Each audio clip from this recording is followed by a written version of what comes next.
But what's mine? It's something that has not been done yet. It's something that has yet to be revealed.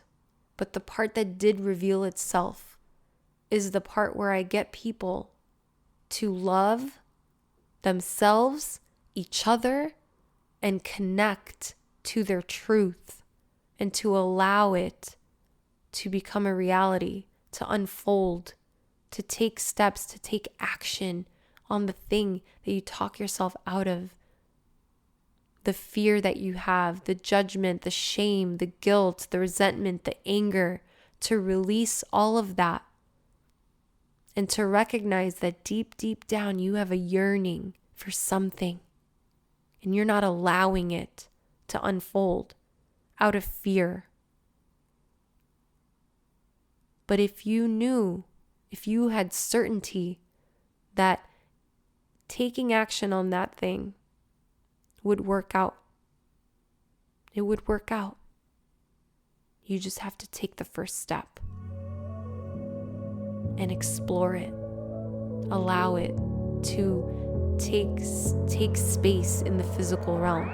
Welcome to the Trading Raw Stories podcast. I'm Rita Pira, the host with the most inspiring stories that you ever did hear. Back in the day when the day was back, I was known as the juicing queen. I became raw vegan overnight after watching a documentary called Food Matters. Changing what I was putting in and on my body didn't just make me lose weight and have great skin. It gave me mind clarity, more energy, and over time made me so self-aware and intuitive that I vibrate on a higher frequency and level of consciousness that's turned me into a manifesting queen. I've lived like 9 lives and have amazing stories to share that may inspire you to finally leave that toxic guy you're with, quit that miserable job you hate, start that business you've been talking about forever, and at the very least, you'll probably start saying yes more often and eat more vegetables. I'm your tell it like you need to hear it and make you do it, sister from another mister. I've lived quite the life and have stories for days that have inspired women to transform their lives in real big ways. So I created this podcast to share my insane and unbelievable stories with the world to reach whoever needs to hear them. I'll bring on inspiring humans to trade stories with me, and I'll even have some live coaching sessions with listeners calling in. You're here because you were meant to find this podcast, this community, these raw stories. There are no coincidences. Everything happens for you, not to you, and I'm so glad you're here. Hey, welcome back to another episode of the Trading Raw Stories podcast. I'm back, bitches. Yay! Where the hell have I been? I don't fucking know. I didn't feel connected to my podcast or to Clubhouse anymore. People have been asking for both. It was not there for me anymore. I don't know what to tell you. The energy around it shifted. Values and priorities are shifting. I'm just being, and I'm witnessing what's coming up without judgment. And I'm not doing things because I have to. I was not worrying about money or getting clients after I left my day job. The last episode was I manifested getting fired. If you haven't listened to it, you should check it out. It was pretty freaking wild. And you know what's really interesting is that you would think that after someone left their job, voluntarily or involuntarily, that they would spend every freaking waking minute making sure that they know where their money's coming in from. And I did none of that. I truly did none of that. I sat around on my ass without judgment, and I just went with the flow. I didn't report to anybody. I didn't have anything to do. And it's so interesting when you remove things from your life and no longer have to do anything for anyone, how much you start to realize that nothing really fucking matters. Like, I know it kind of sounds daunting or whatnot, but if you remove things that you created in your life, like you created the life you're living right now, whether you are married, that's the life you created for yourself. You have kids, that's the life you created for yourself. You have a certain job or you have a certain business, you have responsibilities, you created that for yourself. And if you think about where that even came from, was it a life that was designed for you? Did somebody tell you what kind of life to create? Your society, your culture, your family, were you programmed to be living the life you're living right now? Have you ever even questioned that? Like the job you have, was that something that you chose or someone chose for you and kind of planted that seed and then you just followed in those footsteps or created that life for yourself, right? So all of this came up for me, and I'm going to just kind of like, I guess, fill you in on what's been happening. It's been since like July 20th, and this is the 1-year anniversary of my podcast. Now, imagine I had kept going since July. Like I would have definitely hit past I don't know, it was like 10,000 downloads or something like that. I don't know what I was at before. But anyway, whatever. Okay, so where the hell have I been? Whew, so much has happened. So much has happened in the last several months. And I really have just spent time going inward. And I spent time going through the courses that I'd purchased in the past. I spent time reading, just relaxing, and even watching some TV. I went back to Chicago for a few weeks, and I honestly didn't want to come back to California. I wished that I didn't have this apartment or my car or all this stuff. I want to just sell everything, get rid of everything, and go live in nature or just bounce around from one Airbnb to another and not have any sort of like ties to any specific place. And that's just like what's been coming up for me for the last several months. And I'm just feeling very like, I don't want anything that I have right now. I don't want any of it. And I don't know why, but I do know that I don't feel connected to everything that I thought I was or thought I wanted and whatnot. So then another thing that happened that kind of just like, it almost felt like another dark night of the soul was coming. And I spent like all this time, just being and witnessing what was coming up without judgment and not doing things because I have to. And I was not worrying about money at all or even getting new clients or anything. And it was like the truest form of surrender and trusting and just knowing that I was going to be fine. Like I just knew I'm going to be fine. I have my group coaching and I have one-on-one clients and I have everything that I need. I will be supported. I will be taken care of. I will be okay. It'll all work out. Everything's fine. And it's just that knowing and that surrender that I've always had my whole life. I realize looking back at everything that's ever happened for me, right? Like any job I've ever, like if you've listened to this podcast, you know all the stories of how I ended up in The Hangover or did Warped Tour for a summer or just like dropped everything and moved to Arizona or dropped everything and moved to California or dropped everything and moved to New York. Like I've always known, I've always had this surrender, this knowing like the universe has my back. I'm good. It's going to work out. It's going to be fine. So I've had that, and I guess taking advantage of that in this moment of just being and not stressing or worrying about 3D shit. So here's what happened. So I was basically kind of just coasting, relaxing, surrendering, not stressing, not worrying, right? And then suddenly opportunities were coming my way that I was being presented with where I would either go, okay, I'm going to explore this. Clearly, this is coming to me for a reason. And I noticed that I stopped saying yes to things where I just would rather stay home and do nothing than say yes to something and explore. So if you're finding yourself in a rut, I would say start saying yes to shit and expect it to work out and just go with the flow.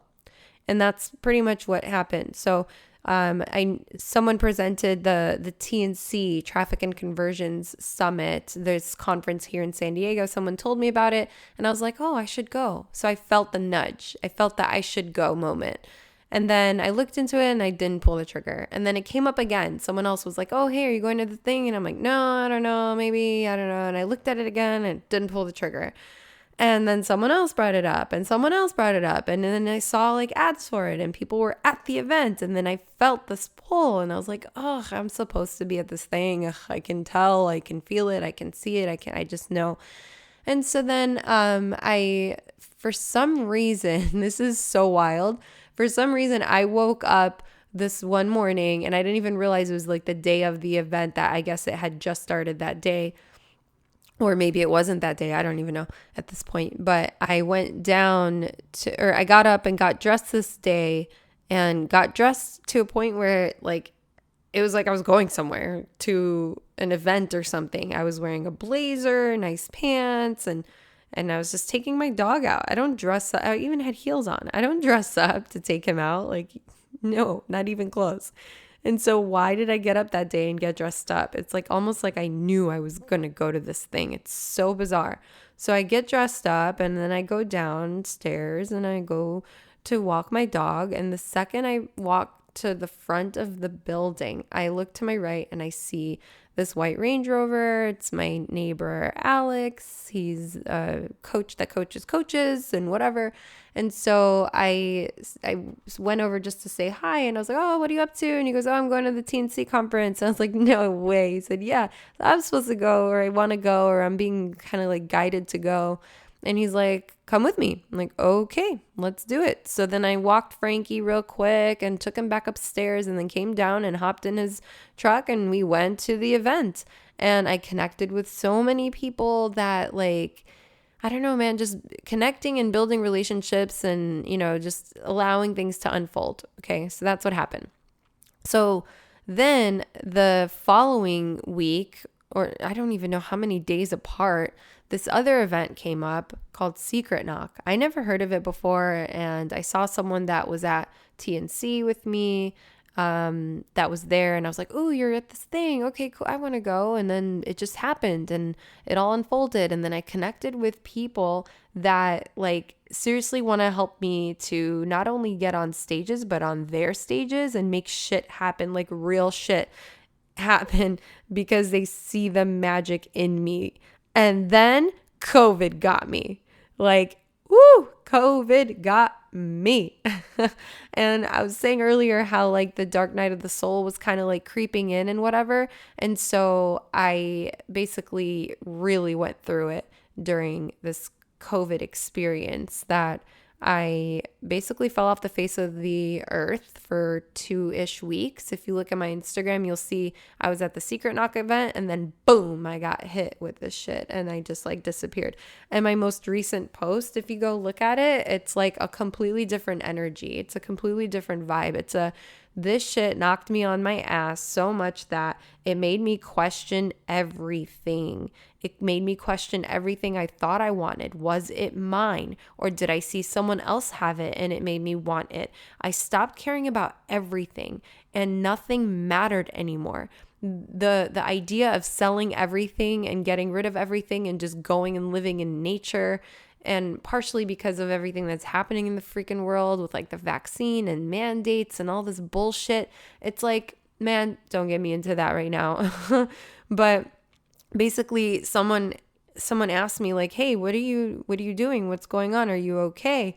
And I'm like, yeah, man, nothing matters anymore. Like, it was very grim. It was like, my podcast, they're like, where's your podcast? No episodes. What's going on? Why'd that stop? I'm like, I don't care about anything anymore. I don't want to be a coach anymore. I don't want to do my podcast anymore. I don't want to live in this apartment I'm in anymore. I don't want to drive a car anymore. I want to get rid of everything and literally just live off of the land and not have to live by the constructs of what we've created as humans on Earth. We're like the only freaking species that pays to live here, and we have to live by whoever's rules, whoever's in charge, creating whatever they're creating. And then it's like, what's the point? I'm working, and then I have to pay taxes. And then when I pay taxes, if I buy something, I'm paying taxes on that too. And then when I pay someone or whatever, hire someone, and I'm paying them, they have to pay taxes on the same. It doesn't make sense, and it's so annoying, and it's so frustrating. And I'm just like, what's the point of everything? And then when people are getting sick and they have COVID, or with the whole healthcare system, like this all started for me in 2010, where I watched a documentary called Food Matters. The shit woke me up to the fact that the food system is so beyond corrupt that it's not even freaking funny, that this is like, oh, guess what? So many people are dying from COVID. Yeah, okay, but guess what? More people are dying from cardiovascular disease and heart attacks and from the food that they're eating. Why isn't anyone talking about that? Why are you so worried about a freaking virus? Why? Because they are fluffing the shit up on the media, like news and everything. That's all they're talking about. It's like they're instilling all this fear. But why aren't they instilling fear in you and the food that you're eating that's literally poisoning you every single day? And then you need pills. And then, oh, this pill that you're taking is going to help you with this one thing, but guess what? It's going to create a whole range of other issues that you need this pill for and that pill for and this pill for. And then before you know it, you're on 13 pills and you're 400 pounds and you need surgery. Like, it's not a coincidence. They've created chemicals in the fucking labs on purpose to get you sick. They're literally designed to get you addicted to certain chemicals. Okay, I have friends that have worked in the industry and they've seen shit and told me about stuff and they got out of that business. And so anyway, so the chemicals that you're eating, they're getting you addicted, they're getting you sick, and then you need to take pills, and then you need surgery, and blah, blah, blah. And it's this whole cycle. It's you becoming a slave or a customer for life, essentially. That's the goal. It's to get you sick so you freaking take pills and you get surgery and you're a customer for life. That's it. That's the plan. That's the master plan. There's no money in good health, okay, at all. There's only money in you being sick. So this is what changed for me in 2010. I was like, it's an identity. It's a change at the identity level. This is how you make change in your life. You change at the identity level. You recognize something, you learn something, you become aware of something, whether it's about yourself or about life or about the world. And this is why people don't want to know shit. Because when you know, you have to do something about it. You no longer feel the ability to ignore something once you know, once you're aware of it. You can't ignore it. You have to start doing something about it now. Like, that's just it. That's the whole thing. That's why ignorance is bliss. That's why people don't want to know shit. They want to sweep it under the rug, pretend it's not there, and continue living in their lives where they're basically just, working, paying bills, going out, having a drink, going to dinner, going to movies, going to whatever. But then, hey, hello, knock, knock, wake up. Like, this is not life. That's not living. That's like you're not living your truth. You're living in a freaking bubble that you were born into that you're not even aware of, like who you even are, why you're even here, what you're even doing, what you're putting in your body, what it's doing to you on a chemical level or a cellular level. Like what is happening here? Everyone's crazy about the freaking coronavirus and this pandemic and all of that. It's like everyone's, oh, are you tested? Oh, are you vaccinated? Oh, what about herpes? Did you go and get tested for fucking herpes? That shit's contagious. What are you doing? Did you go and get tested for HIV? Did you go and get tested for STDs? Like, you're so worried about the coronavirus. More people are dying from the food they put in their mouths, okay? It kills me when I see somebody who's so worried about their health and so worried about you being vaccinated or not, but they're the same people that are stuffing their faces at McDonald's. Like, you kind of lose your right to talk about anything health related if you are stuffing your face with McDonald's, bro. I'm sorry. Like, what do you mean? That is what's killing you more than the coronavirus will. It's the fucking flu. They hype this shit up so much. I get that people are dying from it, but guess what? More people are dying from cardiovascular disease. Do you know what the first symptom is of cardiovascular disease? Death. You don't even know you have it. You just drop dead. This is why 30-something-year-olds that I know, I did know, are dropping dead, have dropped dead in the middle of the freaking gym. They look amazing, but on a cellular level, they're fucked. They're not healthy. You look good on the outside, but on the inside, you have no idea what's happening to you on a cellular level. This is why I got that DNA kit, Autumn DNA. I don't know if you've seen it. It's on my Instagram, on my highlight reel thingy.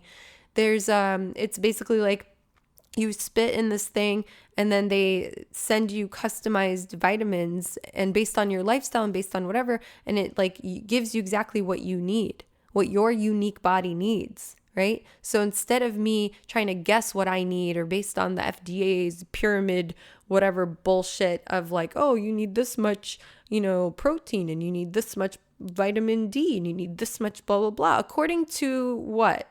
Whose body type? because my body is definitely different from a white person's body or a black person's body or an Asian person's body, just simply because of our different ethnicities. I guarantee you that our body or our blood and everything is functioning differently.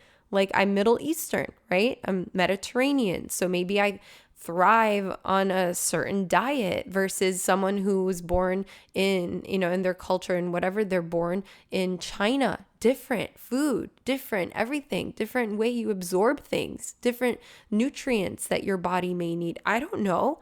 But how does the FDA freaking know?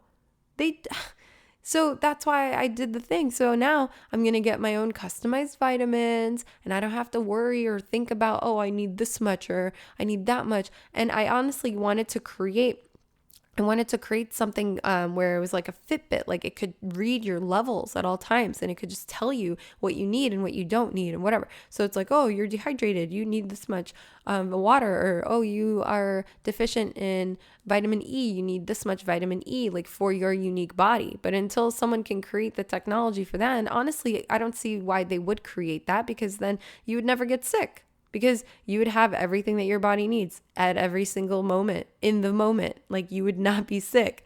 That's how people get sick. You're lacking a nutrient. You're lacking something. And so then your body is not able to function at its optimal level and it can't fight off things that are coming in. And then boom, you get sick. And then over time, it's like, oh, everything in moderation. It's like, no, dude, if you're eating garbage, over time, it's only accumulating and going to hit you out of nowhere. You're like, oh, I got cancer. No, man, that shit's been building and building and building in moderation. Like that's what's happening. That's what's happening. So you have to take charge of what you're putting in, on, and around your body. And this is what I've always been saying. This is like my mantra, if you will. What you put in, on, and around your body creates your life, creates your human experience. So instead of being worried about COVID, be worried about what you're eating.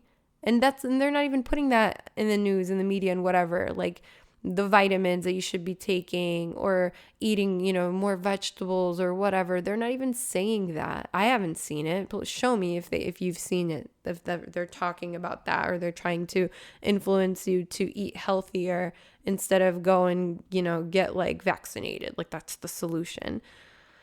I don't get the vaccine. I don't get it. I don't understand it, because here's the thing. If you get it, you can still get COVID. So what's the point? That's my logic. That's my reasoning behind it. And then at the same time, it's like, oh, if you do get it and then you're judging someone for not getting it, it's like, oh, you're selfish. How am I selfish if I don't get it? How? Because I'm putting you at risk, but didn't you get the vaccine? So what are you worried about? Like, and if I get sick, I get sick. Am I spreading it? People are out here so worried about this because of the media, because of the news, because they are instilling all this fear in you, and they're turning people against each other. How did I get on this rant? Didn't I say don't get me started? Whatever. If you hate me for things I said, then that's on you. Like, I'm not judging you. You shouldn't judge anybody. You should just be. Just surrender and just freaking be. Man, I did not want to go down that freaking rabbit hole, but here we are. Whatever. Okay, so anyway, where are we? What are we talking about? What's going on? The whole story of where I've been, what's been happening, and what's going on now. So what can you expect? Well, things are still being revealed, but at the very least, you'll get your weekly episode on Tuesdays. I'm back. It's happening. I have to do it. I'm going to push myself, and maybe I'll even end up doing daily episodes, like little tidbits. I don't know. We'll see. But the perfectionist in me has to let go of like making it perfect, right? And just maybe I'll even record shit from my phone and just come out with an episode every single day and be like, oh, here it is. Here, just through my phone, upload, boom, done. What else? That's it. That's still, that's it. The lesson of the day is freaking figure out why you're here, what you're doing, why you're doing it. Where did it come from? You're not supposed to do anything, but what are you doing that you want? Like, what is your life? What is your purpose? What is your truth? What are you stuffing and shoving down deep into a freaking like pit of something that it will never reveal itself. Like you're not allowing some part of you. If there's something you have shame around, if there's someone that you feel like you need to forgive or something to let go of, you're harboring this shame, or you're harboring this guilt, or you're harboring some resentment or anger. This is keeping energy stuck in your body. This is keeping you out of the flow. This is keeping you from living your truth. And your soul, you were here for a reason. Believe that. There is a reason you are here. Maybe multiple reasons. But if you're not even going to allow that to unfold, then what's the point? To just like work, make money, pay bills, take care of your family, and then what? Then you end up on your deathbed and you look back and you go, man, I should have did that thing. Or man, what was the point of all this? There's something that's on your heart or deep, deep, deep down that you're wanting to do, but you're not allowing yourself to. This came up in a session with one of my clients. This is something that you get to allow to explore, this part of you.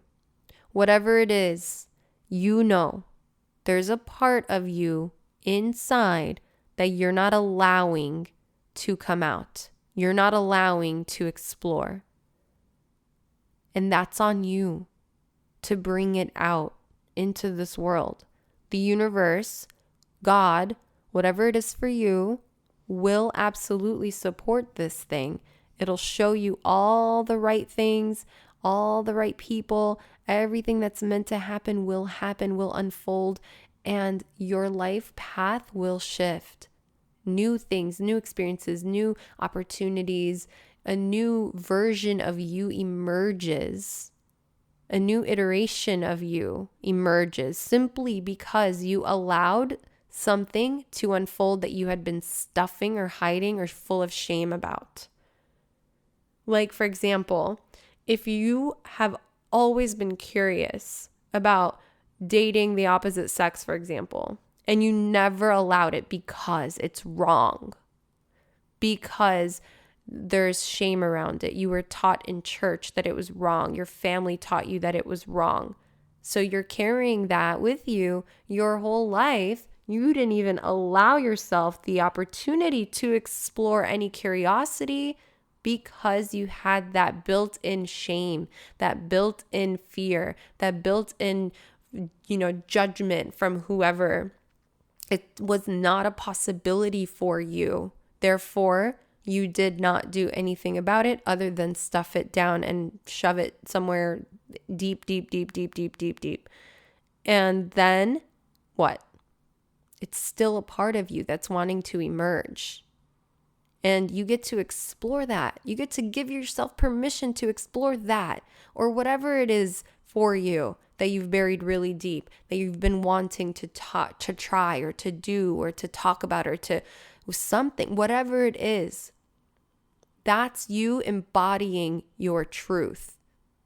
Allowing yourself to simply explore it. Embodying your truth allows you to unveil what your purpose is, why you're here, what you're meant to be doing, or at the very least, allows you to unfold to the next version of you and allows you to elevate your vibration, the energy, the frequency that you're vibrating at.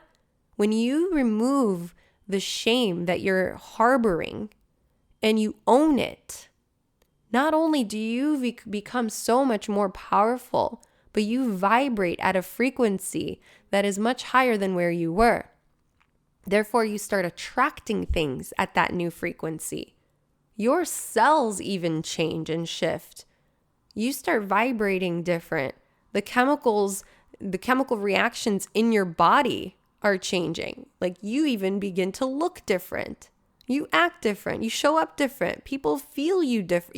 You become different when you make a decision that literally changes your life. So do it. Take a chance. Take a risk. Let a piece of you unfold that you've been hiding or full of shame about. This is the shadow work. This is the work that you have to do. You're responsible for. It's your assignment. The shadow, bring the shadow to the light. Because with every shadow, with every part of you that you're hiding in the shadow, there's a gift with it. There's a gift in every piece of you, every part of you. There's a gift. In a part of you that there's shame, there's a gift in that. There is. It's either a part of you that you've not even accepted or acknowledged as a gift. If you see in other people something that inspires you or something that makes you go, man, I wish I could do that, or I wish I could have that, but I can't. You have that very gift within you. You do. You just haven't accepted it. It's a part of you that you're rejecting or denying. Worrying about what other people think and worrying that, you'll be successful or you'll fail. We have all these worries. Worrying is praying for the stuff that you do not want. It's spending energy and focus on things you don't want, and then those very things will manifest. Why? Because what you focus on grows. What you focus on shows. What you focus on becomes real. And you're here for a bigger purpose. You really, really are. And I started to realize this when I got COVID and I'm in my bed, unable to even stand it, unable to go to the bathroom, get up off my bed, go to the bathroom without feeling like I was going to pass out. I couldn't cook anything. All my groceries, I spent $200 on groceries sitting in my freaking fridge going bad. I had no appetite. And I couldn't even stand or stay standing to cook. There's one day where I set up a stool in front of my stove and I sat there and made oatmeal. That's a true story. And the reason why I'm telling you about this is because it forced me to lay in bed and think and just be. 14 days straight where I didn't even leave the house to walk my dog. I'm a homebody. Don't get me wrong. I don't leave the house. I barely do anything anymore. But the thing is that I had still gone to get groceries. I had still walked my dog. I had still walked through the mall or whatever.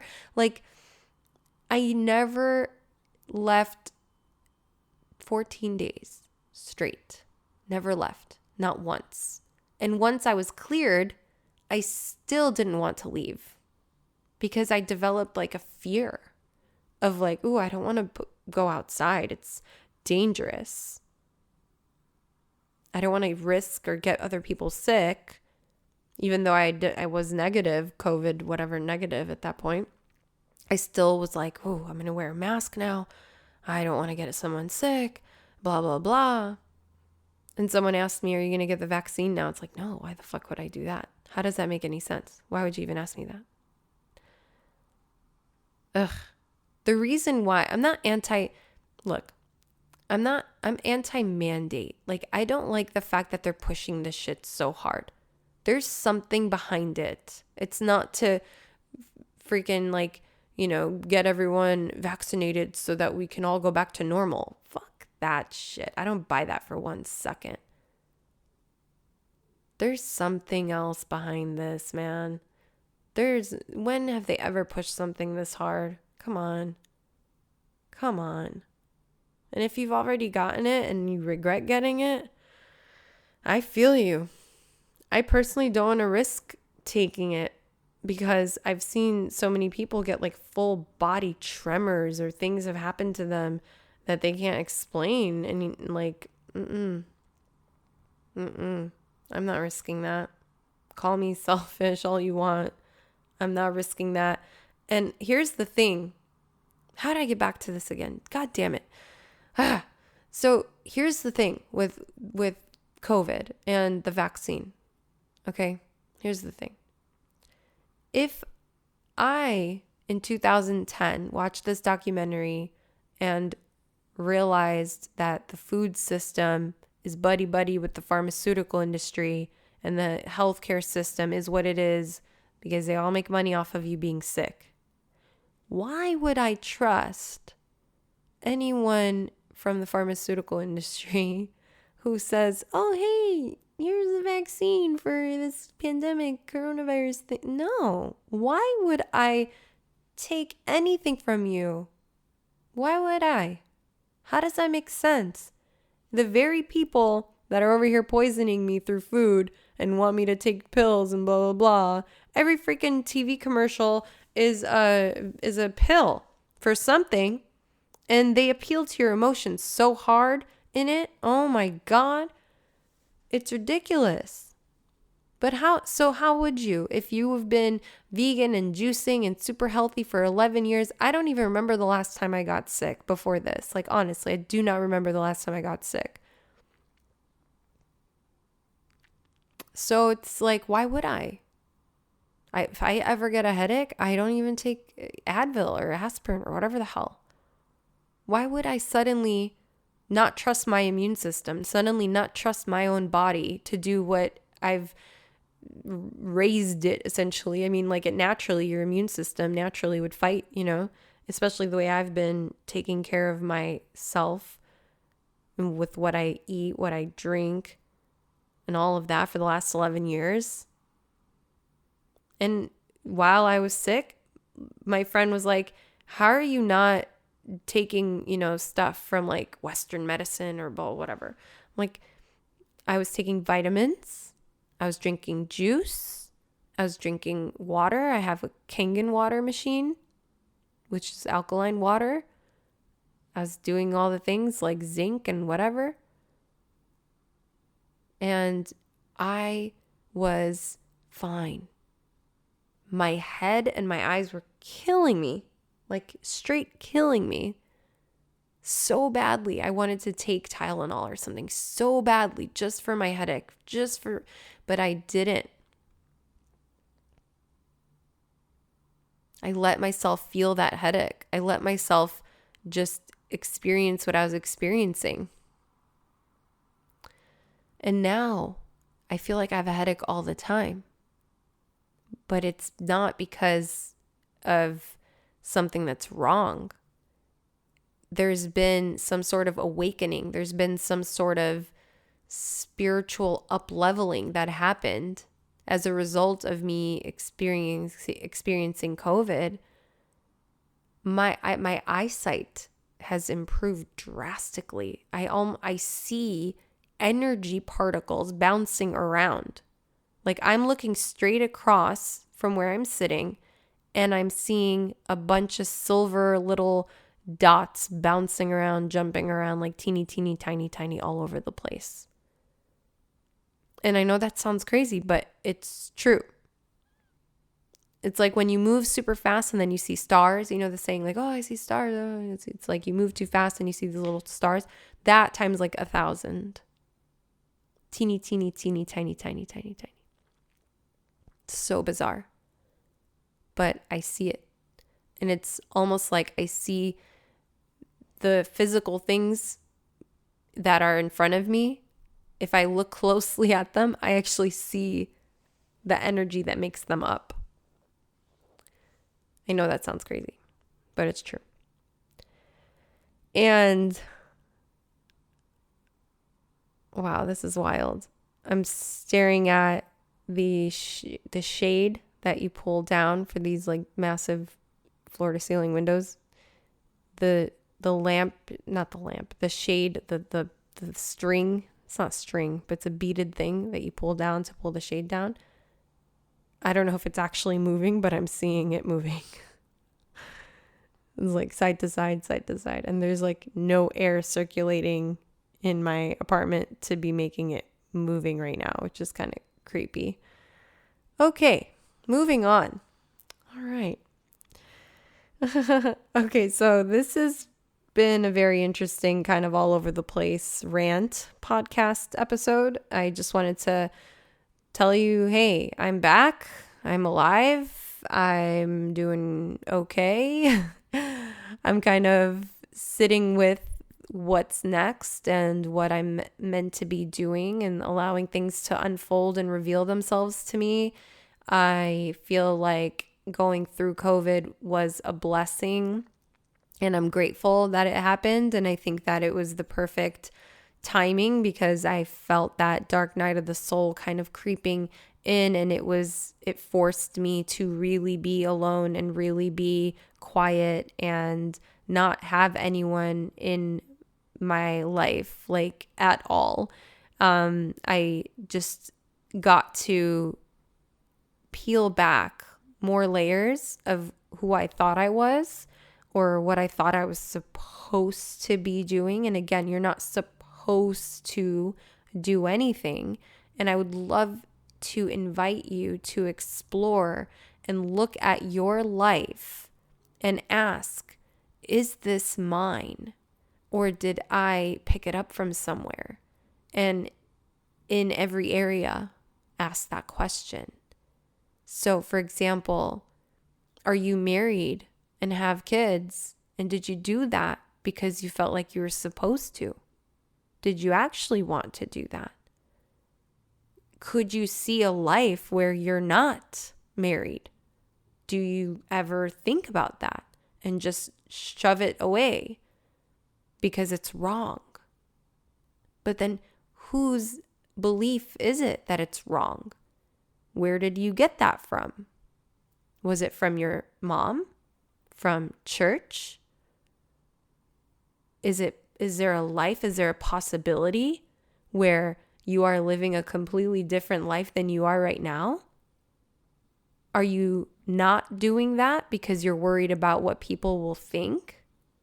Are you not doing that because it's going to be wrong in some way, or there's going to be some shame or judgment from somewhere around whatever it is that you're feeling you want to do? Like, think about that. You don't know how long you've got here, right? Do you really want to live the rest of your life holding on to whatever it is and not allowing it to actually be real? Because you can completely change your life in this very moment, right now, this fucking second. Do you realize that power that you have? That right now, in this very moment, you can make a decision that changes your life forever, gets you on a new path, moves you in some way that changes you on a cellular level, on a chemical level. But does the fear keep you stuck? Does the fear keep you exactly where you are? The unknown of that, the uncertainty that comes with that responsibility, that comes with that big decision. It's safer, it's easier to stay exactly where you are as you are. But that's not why you're here. You're here for more. You're here for something bigger than you are allowing yourself to be. Once you realize the power that you have, once you realize the fact that you can create anything and everything that you think of,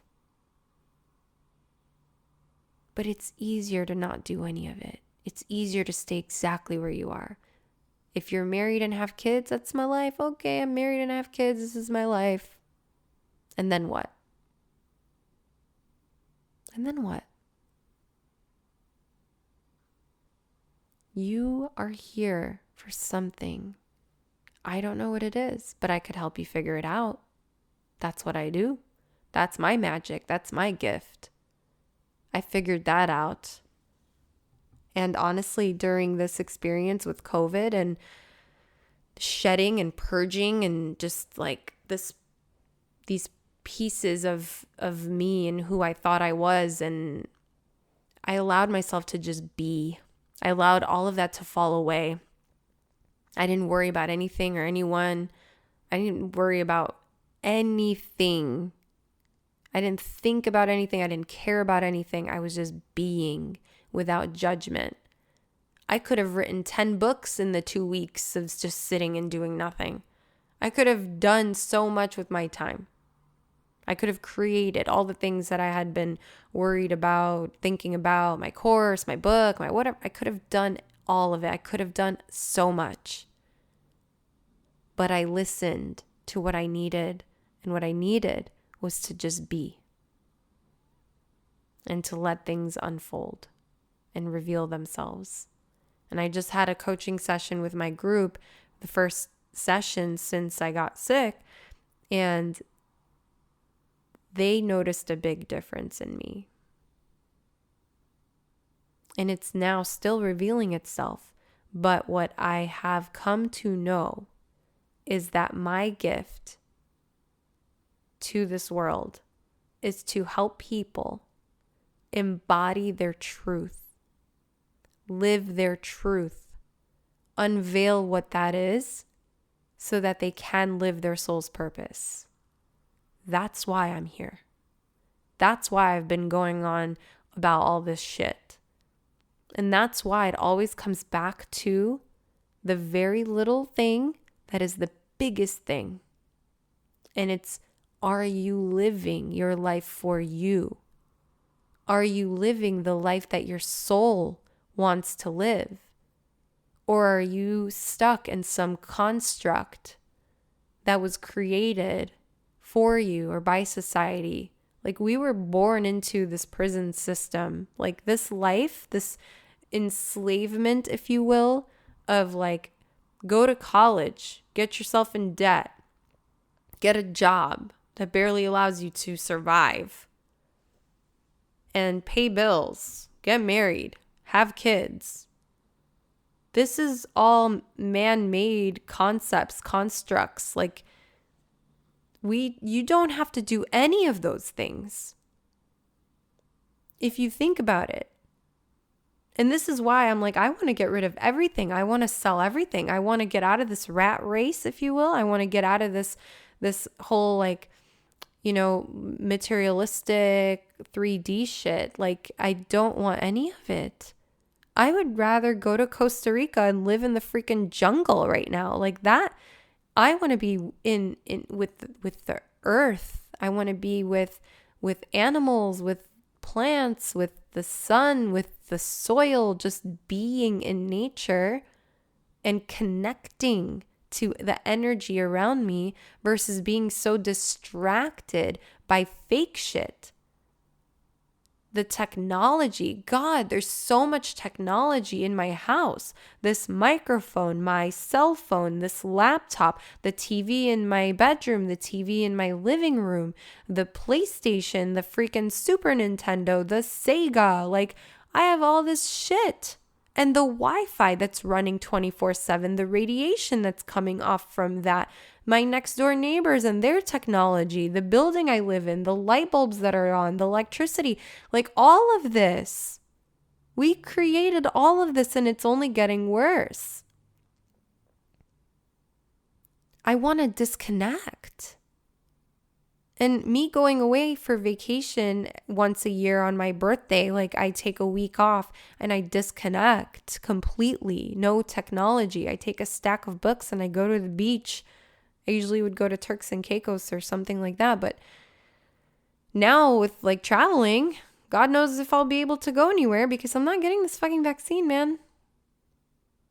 I don't know. I do not trust it. And that's my right to not trust it. And they can't force me to get injected. Like, this is not okay.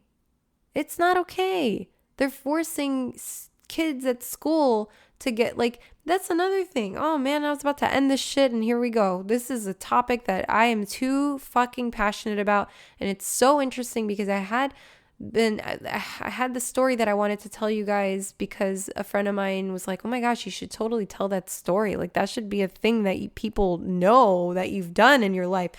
And so here it is. Okay. Wow, this is amazing. I wanted to, but I didn't see it working in what I wanted to share with you today. And I feel like I've said a lot that's controversial or whatever, and people are going to come for me. And at this point, I'm like, I just don't give a fuck. That's the thing, is like COVID made me not give a fuck. Like I already barely gave any fucks, and now it's like even less fucks. So I even chopped off my hair. Do you guys see that? I chopped my hair off. Like, no fucks. I'm going to start wearing wigs, different color wigs every day. I don't give a shit. Okay.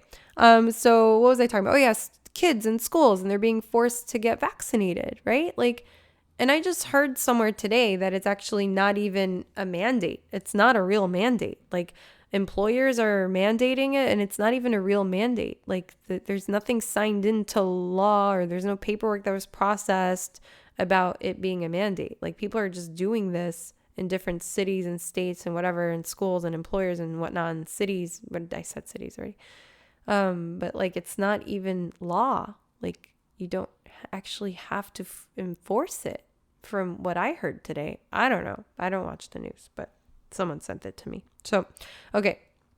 So the thing is with like kids having to get vaccinated to go to school. Okay. So if you go back to the documentary I watched in 2010, and you know that I was an elementary school teacher, and I'm in the cafeteria with my students, and I see them with these styrofoam trays with a corn dog or a pizza and a milk carton and a little fruit cup. I have a picture of this on my Instagram from 2013 when I was teaching 5th grade. 2013, 14. And I was teaching 5th grade, and my students were eating corn dogs. I have a picture of this tray. A corn dog, a chocolate milk, and a little fruit cup. Now here's the you're like, oh, what's the problem with that? It's fine. It's protein and it's milk and it's fruit. No. The problem is that the corn dog is processed fake shit, first of all, and then the meat inside it is even worse. The hot dog itself is just like mind-blowing fucked for you, big time. And we're not going to go into that, but you can Google it. And the fruit cup is not even like fruit. It's sugar water. So your fruit is like what, peaches or something, sitting in a shit ton of chemical sugar water. Okay. And then your milk, your chocolate milk, first of all, dairy, the protein in dairy, casein, that actually has been linked and proven in a book called The China Study to cause cancer. Turns cancer tumors on. Dairy. Yes, dairy. So all the dairy that you're consuming is turning cancer on in your body. We all have cancer cells. The dairy turns on the cancer. So now that you know that, go research it, go read about it. And once you know that, and you still decide to consume dairy, then you are knowingly poisoning yourself. And this goes back to me going to the identity level of something to actually make lasting change. So once you know something and you're actively doing it, like if I know that this milk I'm drinking is turning cancer on in my body, I know that this is happening and I still am doing it. What is that saying about me as a person and how I'm taking care of myself? It should trigger something in you. Every time you pick it up, you think, you have a thought, and you go, shit, this is bad for me. I shouldn't drink this. But then you still do it. That's also not your fault because of the chemical reaction that's happening of what's in that milk. It triggers a part of your brain that is triggered by something like heroin. I'm not kidding. Look this up. Dairy hits a part of the brain that is also triggered when someone does heroin. This is why you're addicted to cheese. This is why you're addicted to milk products. But so once I knew this, I stopped. I consciously made the decision I am no longer going to poison my body. Now, the whole thing with the students being forced to be vaccinated, right? Now, this is forcing parents who may or may not want this for their kids, but they now have no choice because they need their kids to go to school. and they can't homeschool them. So then what are they to do? You might have kids and you might not want to get them vaccinated. And kids don't even, what's the study, what's the research on kids getting COVID? Isn't it like non-existent pretty much? They do not get it, or they have not gotten it, or like it's such a teeny tiny number for kids like under 12 or something. Or I don't know what the logic is behind getting kids vaccinated. But I'll tell you what, the food that they're feeding them in school, there's a reason behind it. It's to get them addicted to the chemicals, to the protein in the dairy, the casein, getting them addicted to that shit at a young age. So then their taste buds are naturally craving them. So then they get older and that's all they're eating. And then this is why all these kids have diabetes and ADHD and autism and blah, blah, blah. That's not a coincidence, my friends. The shit that your kids are eating in school has a direct correlation to their health. And then they get older and they're only wanting to eat the things they're eating at school. They want to eat the same stuff at home. You try to give your kids vegetables, but they're already hooked. They got them young. They got them good already. Not to mention the food that you're eating has an impact on the way your brain works.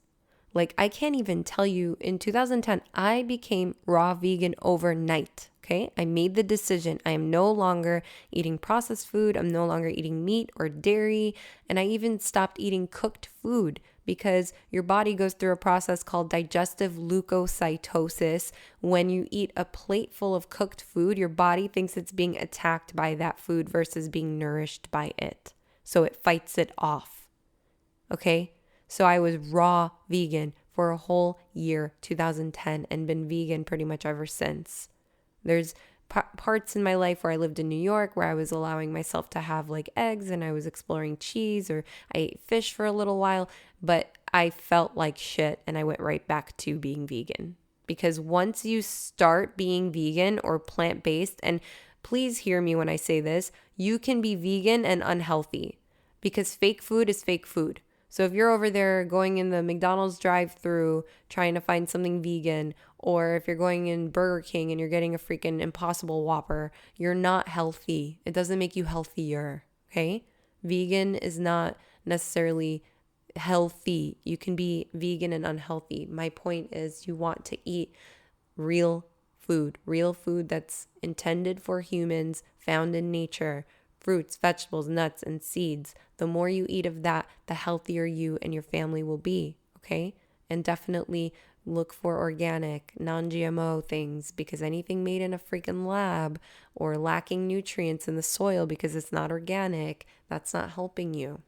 If you're eating strawberries or berries or anything you're eating the skin of, you want to get that organic. Because the pesticides and herbicides and everything that they're spraying is going in the pores, in the skin of the thing you're eating. Okay? So anyway, what was I saying? The brain, how the brain works changes by what you're eating. This is why I don't drink coffee. I don't drink coffee. I don't feel like I need coffee. I don't not ever have energy. Like, the energy I have is insane. People are always commenting on my energy, on my youth. I'm 36 years old. I look like, and people always think I'm like 27, 28. Like, I look and feel and behave youthful. Okay? Eating plants is the secret. Drinking the plants, green juice, water, all of this. This is the secret to happiness, to health. To wealth. True wealth is health. Okay? So I became clearer. My mind became so clear that people around me were like zombies. Every person who's gone vegan because of me, and I'm not saying in that way to take credit, I'm just saying that everyone who's ever gone vegan or become plant-based has always, within 2 weeks, turned around, lost a bunch of weight without working out, and told me, holy shit, I had no idea how good I could feel. You have no idea how good you can feel and how you can turn your life around simply by changing what you put in, on, and around your body, meaning what you're consuming through your eyes and your ears and your mouth. So what you're watching on TV, what you're listening to, what you're reading or not reading, that impacts you just as much as what you're eating. And what you put on your body is like you're eating it, because your skin is your largest organ. So when you put your lotion on your skin, that's going straight into your bloodstream as if you're eating it. So look at the chemicals of your shampoos, of your lotions, of your conditioners, of all these things. What you're putting on your body is as if you're ingesting it. It's the same. It's going in. Okay? So just be conscious of the fact that right now you don't feel as good as you possibly can. You don't. Unless you are plant-based and juicing, and nourishing your body and nourishing your mind and listening to positive things and journaling and doing things that feed your soul, you do not feel as good as you can. You have no idea how good you can feel. And once you feel that good, you can never go back. And when you do go back, you notice the difference and you're like, fuck this. And then you go back again. I'm telling you, if this is something that's like inspiring you and you're wanting to explore and you don't know how, DM me on Instagram at rawveganrita and write to me. Let me know what resonated. Let me know what you want help with. I am here for you. So they're getting them sick with the food that they're eating at school. They're getting addicted to these chemicals and to the dairy and to all the shit. And then they're being forced to be vaccinated. They're like priming them, grooming them into becoming whatever it is that's going to make them customers for life. And then I saw that they created a blood thinning thing. Pfizer, or I don't know what freaking company. They created a blood thinning something for kids because of the blood clotting that's happening as a result of the vaccine, from what I heard. There's blood clotting that's happening.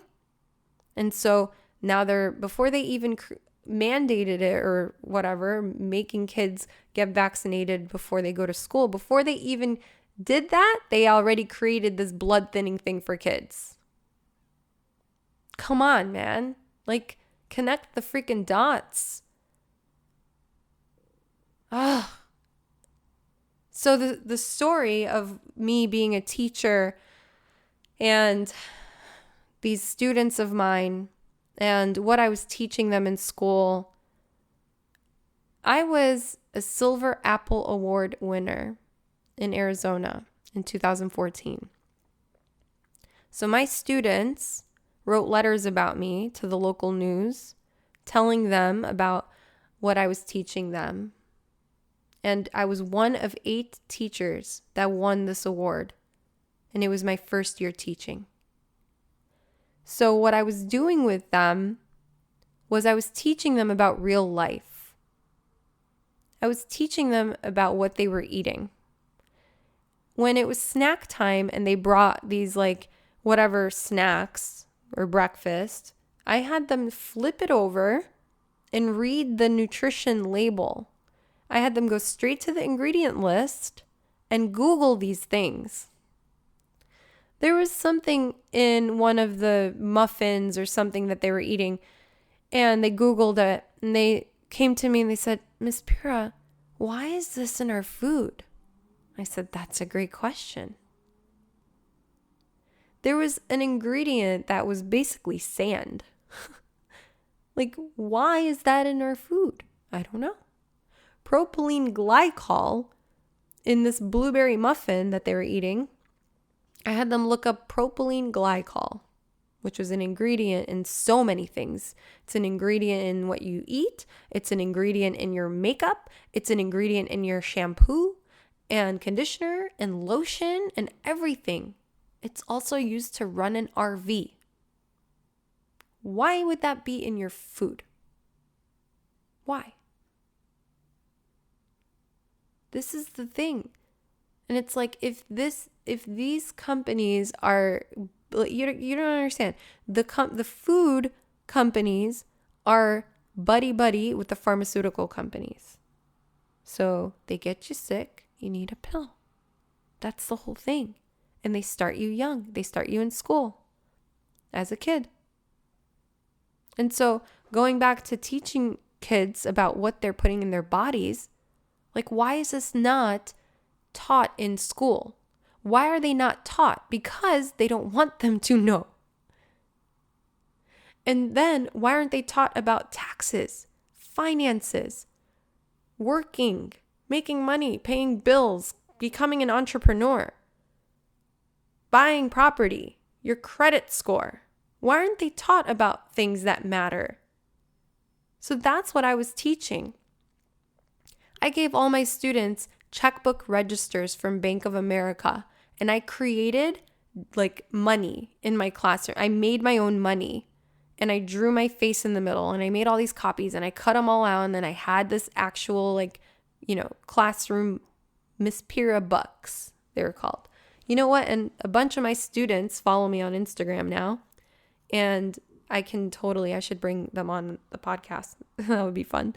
But so they basically had jobs. So they all got a checkbook register from Bank of America, and they all had been assigned jobs. They picked a job out of a hat. So someone was a teacher, someone was a lawyer, someone was an employee at McDonald's, someone was an employee at Walmart. They all had different jobs, right? But they all made the same money because their actual job was to be a student. And they got paid every Friday $100 if they came to school ready, on time, with their homework. They got their $20 for the day. If you didn't have your work, you got $10. If you were late, you were deducted $5. If you didn't have anything, you didn't get paid that day. Or if you didn't show up, you didn't get paid that day. And so they would get paid every Friday. They would add the money that they earned in their checkbook register. So they were doing decimals before I even taught them decimals. And I had a classroom store, which they had things that they were able to buy. If they lost a pen or a marker, they had to replace it. So they had to buy another one, deduct that amount from your checkbook register. Here you go. Here's your pen. They couldn't just come to me and go, I lost my pen. Do you have a pencil, or do you have a pen, or do you have this, or do you have that? No, you got to go to the store and buy it. What else? They had bonuses for random acts of kindness. So if somebody saw them doing something really nice or really polite or really sweet or helped someone, and that person came and told me or whatever, they would get a bonus for a random act of kindness. Similarly, if they did something that wasn't ideal, they had money deducted from their checkbook. And at the end of each month, there was a classroom auction. So you were able to bring things in from home that you no longer use and exchange it by assessing the value of it and asking for that amount of money. So they would bring in an old video game, and they would get to place value on what that's worth to them. And they would get that amount of money in exchange for that product, and they get to add it to their checkbook register. Then they'd be able to use that money in their classroom auction experience. It was a silent auction. So we each had a little whiteboard and a marker, and I would start the bidding for whatever the product was. And they got to write on their board how much they wanted to bid on it with the money that they have in their checkbook register. And so once upon a time, I was backstage at a concert in, I think it was 2003, I want to say, maybe 6, I don't remember. And I met Neo, Rihanna, and Ray J, and T-Pain, and Chris Brown, and Sean Paul, and all these people.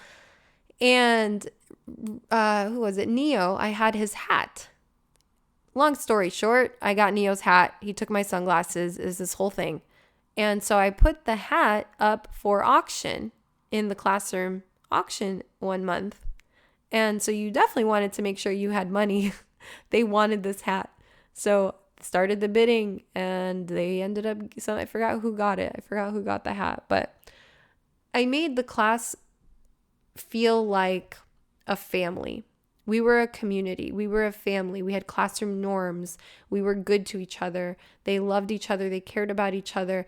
I had students that were passed to me from the previous teacher with a warning note that said, watch out for this one. And it's sad that happens, but instead of watching out for that one, I paid extra attention to him in a way that I began to understand. It's almost like I was life coaching my students. This is when my life coaching really began, I think, because I was teaching them about themselves, about the way they were behaving, I didn't realize that I impacted their lives so much that I inspired something in them to make them show up differently in my classroom. So the students that were the misbehaviors, the bad kids, if you will, they became my top students simply because they were inspired to believe that, hey, not only is it possible for you to catch up, because I found out that they were 3rd and 4th grade reading and math levels, and this was a 5th grade class.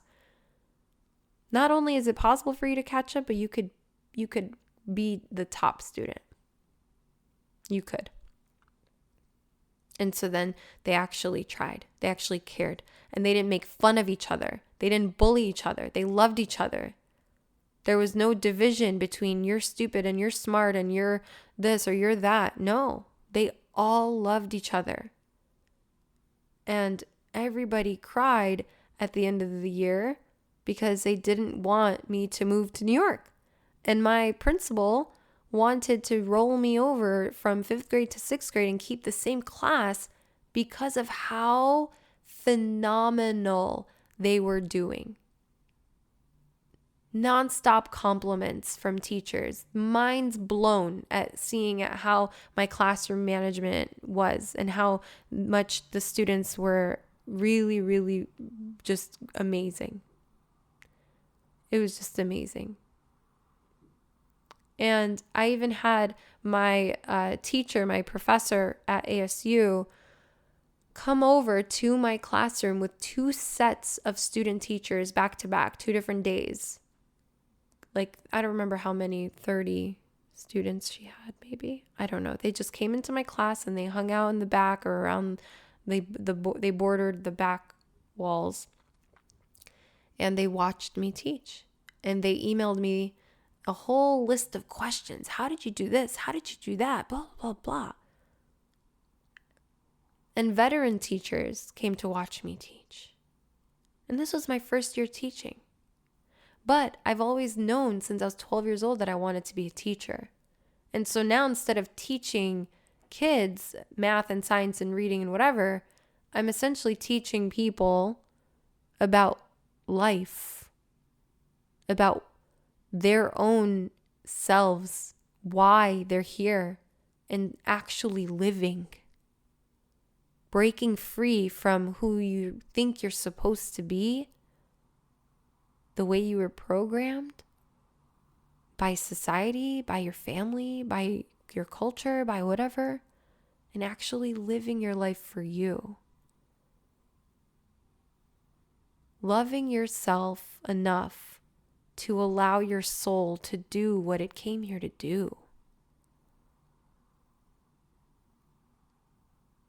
And my students, your children, they all have something in them that they right now currently are suppressing because of the same societal norms or expectations from you, from culture, from society, from whatever. These kids are not allowing parts of them to come forth out of fear of judgment, out of worrying about what people will think, out of what's right and what's wrong, according to whatever they have subconsciously or consciously picked up. So if you do have kids And this is kind of landing for you. I hope that you sit with them, and I hope you ask them questions about what they feel in their heart that they really want to do. And without judgment, tell them it's okay, whatever you have to say. I just would love to know what's inside, what wants to come out. And make it a safe space for them to open up and share and tell you what it is that's on their hearts, what their deepest desires are, what they feel is wrong or shameful, and where that came from. Help them to understand where that came from. And in doing so, you'll be able to uncover things that you unconsciously taught them that came from somewhere that you were taught was right or wrong as well. It's a beautiful thing when you are able to have open conversations with people without judgment. So much can be revealed. Putting yourself in someone else's shoes, allowing things to just unfold and be and love everyone, no matter what. It's a dark time right now, but you can be the light. I hope that this episode, this rant, pissed you off a little, scared you a little, inspired you a lot, spoke to your soul, because that's what was revealed to me through this process of me getting COVID, being sick, and sitting for months now with questions, but not actively seeking answers, letting them come to me. But truly, since getting better from COVID and sitting with the nothingness, the everythingness, the questions of why am I here? What am I doing? What's the point?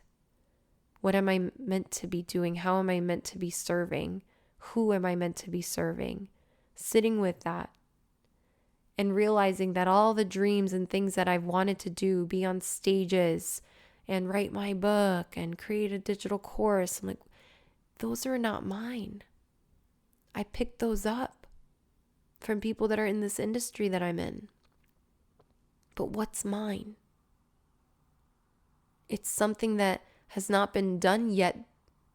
It's something that has yet to be revealed.